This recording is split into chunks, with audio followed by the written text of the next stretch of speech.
Kosova nuk ka bler njohje, pasi nuk ka as fonde.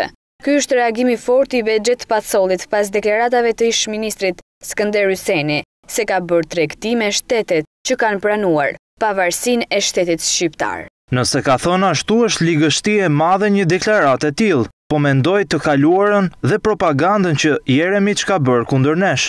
Sikurse zoti Hyseni, edhe Jeremiç të njëjtat fjalë ka përdorur duke thënë se Kosova po i blen njohjet e saj. Është e çuditshme nëse e ka thënë këtë zoti Hyseni. Ai e di shumë mirë se sa i vështirë është lobimi. Edhe njëherë po them se është e çuditshme sepse kur është në pyetje shtet ndërtimi i Kosovës, secili duhet të jap kontributin e vet pa pengesa. Një deklaratë e tillë nuk është dinjitoze dhe sidomos kur flitet për një diplomat si ai, një gjë e tillë është absurde.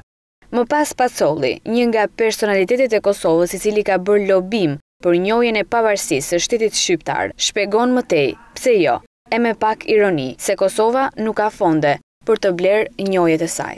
Kosova nuk ka fond për të bler njohje.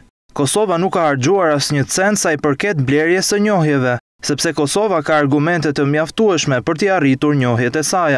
Serbia është ajo që ka shpenzuar miliona euro duke tentuar të korruptojë njerëz për të penguar njohjen e Kosovës. Kosova nuk ka fond për të paguar lobistët e vet dhe as nuk ka mundësi për të mbuluar shpenzimet e tyre.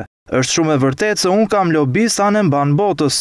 Lobistët kanë punuar dhe vepruar për Kosovën dhe sigurisht sa ata nuk e kanë bërë këtë gjë falas.